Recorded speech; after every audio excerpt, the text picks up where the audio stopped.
I'm Father Ryan Adams, a priest in the Episcopal Church, and today I'm going to tell you about a man who changed my life, and I hope that he can change yours too. Jonathan Daniels sacrificed his life on the altar of a holy cause. Love God, love your neighbor as yourself. Today we're going to look at how his life and faith changed and continues to change the world.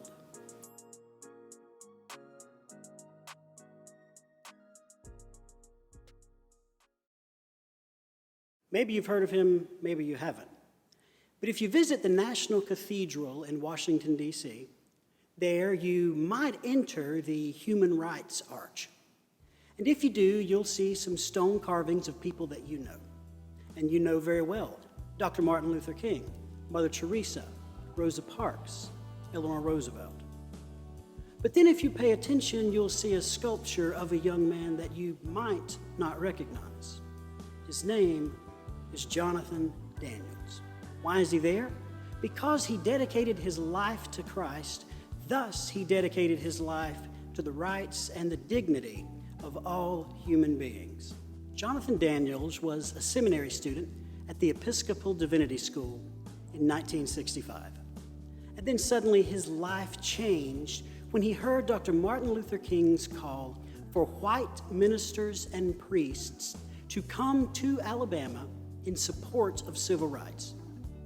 Jonathan believed that a considerable part of the gospel of Jesus was standing up for the defenseless and standing alongside of the oppressed. So he answered Dr. King's call, and he wound up in Selma, Alabama. And there he shared the good news of Jesus, the good news that all people are loved, valued, and accepted. And then he did the unthinkable in South Alabama. He lived with an African-American family, the Wests. They welcomed him as their own, and they supported his ministry and his message of equality. When I look at Jonathan Daniels, I see him as a voice crying in the wilderness, saying, "Prepare the way of the Lord, the way of justice, the way of mercy, the way of equality, of love, the way of peace."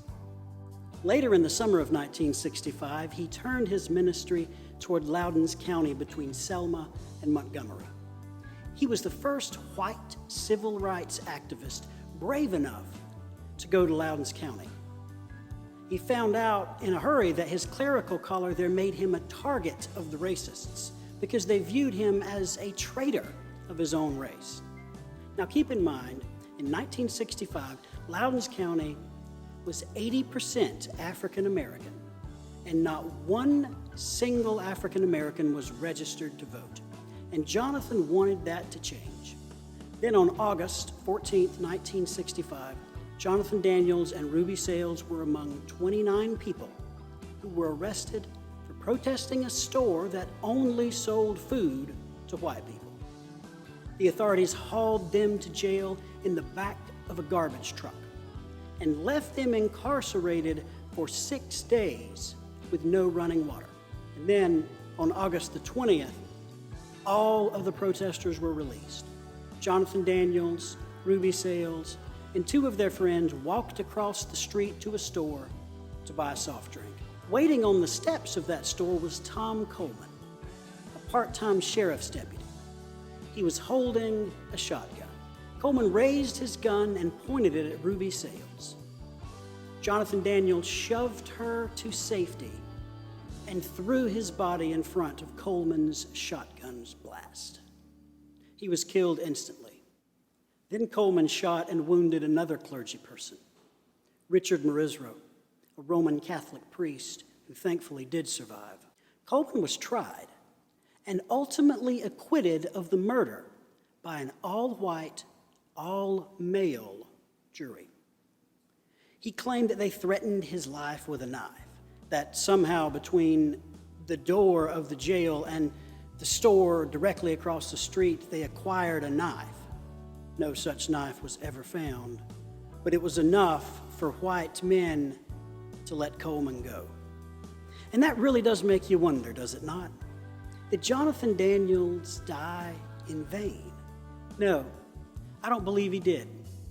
He literally gave his life by taking the place of another. And Jesus said, "Greater love has no man than to lay down his own life for his friends."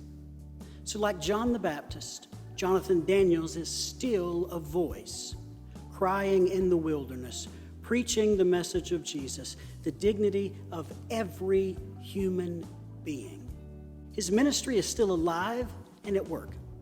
Ruby Sales said in an interview that I listened to from 2015 that Jonathan had a way of stepping outside and beyond his whiteness. He could locate the humanity in others. When I listened to Ruby Sales recall those events in 1965, I realized that Jonathan's call is our call too. We must be prepared to see the humanity in others, to see it in George Floyd, Michael Brown, Tamir Rice. We can be, we are, we should be, we must be. Those voices crying in the wilderness saying, "Make the path straight." How do we do that? We do it by being advocates. We stand with the needy and the hungry and the oppressed. We stand up against voter repression and prejudice. And we follow the example of Jesus to love those that society shuns. There's an icon in my office of Jonathan Daniels. And in it, he holds a Christ child of color. And when I see it, every time it makes me think of Jesus whispering, "When you do it to the least of these, you do it for me." Be a voice crying in the wilderness. And with that, let me just say thank you for watching the video today and being supportive and being willing to learn about a martyr in the Episcopal Church. If you enjoyed it and you found yourself inspired to make a difference, hit that subscribe button and stay tuned because I enjoyed putting these videos out. So, above all else, my dear friends, remember that you are loved by God. God loves you. You need to know that. And don't hang out with hyper-religious people who are always self-righteous and condemning. That's just no fun. Nobody enjoys that. So don't be that person and don't hang out with the Pharisees either. And the Episcopal Church welcomes you.